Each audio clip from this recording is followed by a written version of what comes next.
Bienvenidos a América Centera, los saluda Natalia Falá. Como siempre es un gusto acompañarlos. Hoy comenzamos con la agenda en Colombia porque estamos a 5 días de la posesión del nuevo presidente electo Gustavo Petro.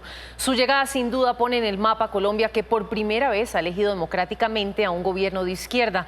A este punto hay mucha expectativa y por supuesto incertidumbre sobre cuál será el rumbo del país por los próximos 4 años.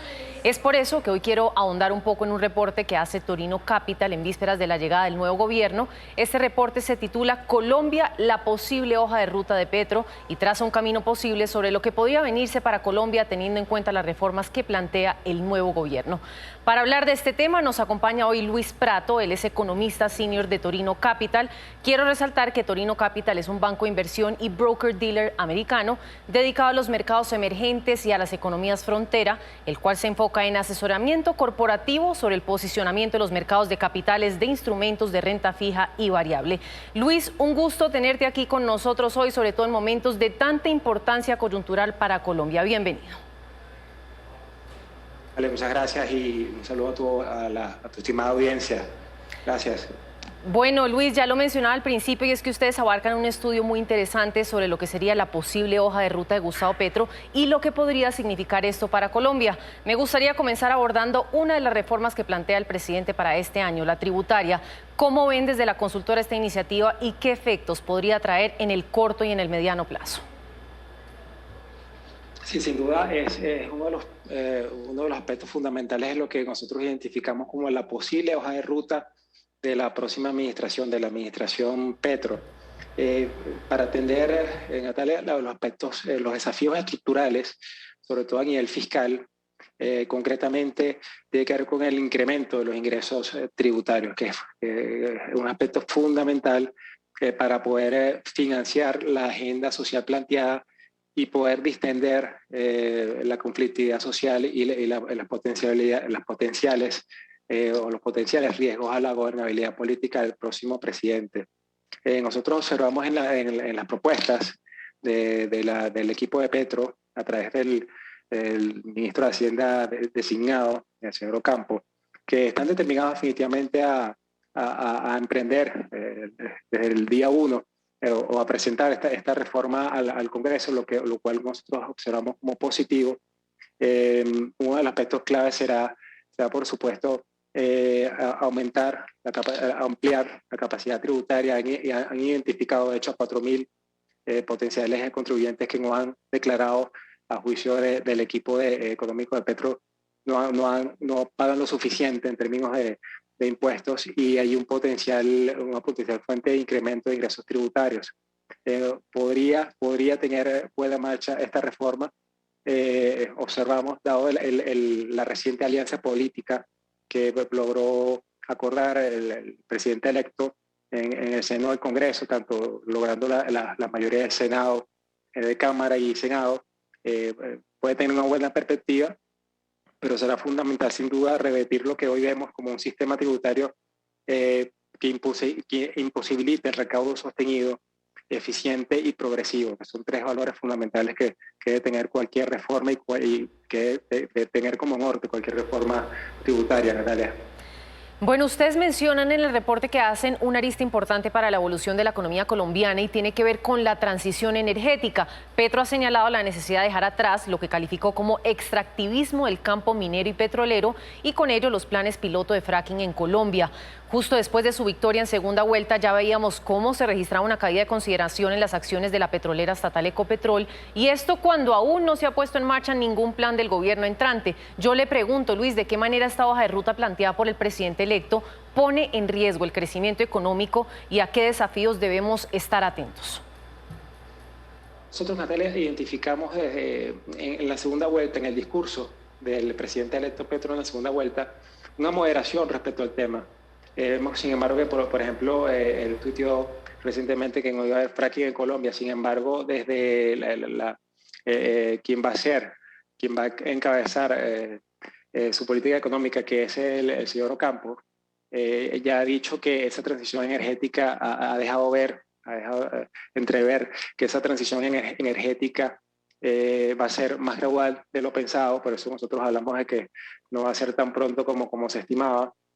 Nosotros vemos que todavía el PIB en términos del PIB, el sector petrolero aporta cerca del 3%, y en términos de ingresos fiscales aporta cerca del 35% de los ingresos fiscales de Colombia. Es decir, prescindir radicalmente del sector petrolero o de los ingresos o de lo que califica el presidente electo Gustavo Petro, el extractivismo, va a ser difícil en el corto y mediano plazo. Las finanzas públicas se van a seguir sustentando en los ingresos petroleros, más todavía si se tiene planteada una agenda social necesaria, que vemos necesaria, para poder fortalecer, robustecer la gobernabilidad política. Entonces no vemos, en conclusión, Natalia, una transición energética rápida o súbita, sino va a ser un proceso gradual, y va a ser clave ahí el trasfondo, el avance de la reforma tributaria, va a ser clave en el trasfondo también en qué medida el gobierno colombiano, el próximo gobierno, pueda alentar la inversión extranjera, es decir, fortalecer los ingresos por otras vías más sostenibles en el tiempo. Me parece interesante que ustedes abordan en su análisis también las relaciones comerciales entre Colombia y Venezuela. ¿Es positivo el hecho de que Gustavo Petro busque reanudarlas? ¿Qué lectura hacen ustedes desde Torino Capital? Sí, observamos sobre todo porque coincide con lo que identificamos una leve recuperación de la economía venezolana. Eso, producto de los ingresos del incremento de los precios de cotización de las exportaciones petroleras venezolanas. Eso pone a Venezuela otra vez en capacidad de poder ser un socio comercial atractivo. Recordemos que entre 2008 y 2009 Colombia exportaba hacia Venezuela casi 40%, destinaba casi 40% de sus exportaciones. Hoy en día apenas no llega ni al 0,8 o 0,9%. Entonces hay un margen de crecimiento. Sin embargo, dependerá también de cómo esa estructura comercial que se ha desacoplado por todos estos años de ruptura de relaciones, en qué medida se vuelve a dinamizar, en qué medida se vuelve a recuperar las relaciones comerciales, sobre todo entre agentes privados. En una primera instancia vamos a observar seguramente una estructura más desde el punto de vista más compras estatales del Estado venezolano, y va a tomar un tiempo, sin duda, Natalia, poder retomar esos niveles que nosotros observamos en una balanza comercial que, por cierto, fue siempre superavitaria a Colombia, ¿no? Entonces ahí hay un potencial de crecimiento. Inclusive no descartamos que en el mediano o largo plazo Venezuela tenga la tentativa de ingresar a la CAN, pero eso es un escenario más lejano. Pero en todo caso, en conclusión, observamos que hay un potencial de crecimiento y va a haber un desafío para poder ir desde la estructura comercial, desde los estados hacia los agentes privados, y se retome el flujo comercial que otrora observábamos en 6.000 millones de dólares de balance comercial. Petro es el primer presidente de izquierda electo democráticamente en Colombia. Desde Torino Capital, y teniendo en cuenta la coyuntura actual del país, donde quizás en los últimos meses se ha podido evidenciar una escalada en las tensiones sociales, a su juicio, ¿cuáles serían, Luis, los mayores desafíos que enfrentamos bajo un gobierno de izquierda? Y se lo pregunto porque, si tenemos en cuenta la tendencia que ha marcado este tipo de ideología política en la región, hemos podido ver que existe un patrón muy marcado por la inestabilidad política, social y económica. Ahí, somos de la idea de que la institucionalidad democrática colombiana es robusta y puede funcionar efectivamente como un sistema de contrapesos. Sin embargo, va a ser fundamental la capacidad del presidente electo, que ya está en función de Gustavo Petro, para poder establecer consensos, alianzas que permitan fortalecer precisamente esa institucionalidad democrática. Nosotros no vemos desde Torino Capital una agenda radical. Nosotros vemos que ya se asoma, de hecho, en estas primeras intenciones que ha mostrado el presidente electo Gustavo Petro, la necesidad del diálogo, del acuerdo nacional.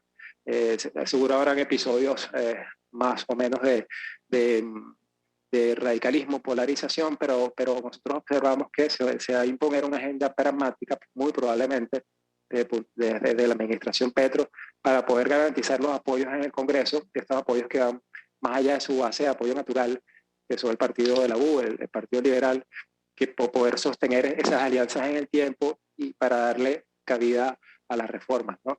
En todo caso, vemos, para cerrar la idea, un poco una agenda pragmática que va a tratar de mantener los grandes equilibrios macroeconómicos y a la par buscar la mayor capacidad de consensos políticos y alianzas, no solo fortalecer lo que es el pacto histórico, sino también más allá de la base de apoyo natural lo que les comenté sobre estos partidos, ¿no? Bueno, pues quiero agradecer a Luis Prato, economista senior de Torino Capital, por habernos acompañado estos minutos, por su valioso análisis y opinión cuando estamos a 5 días de que se posesione el nuevo gobierno en Colombia. Gracias, Luis, un feliz resto de día para ti. Muchas gracias a usted, Natalia, y a su estimada audiencia. Siempre a la orden.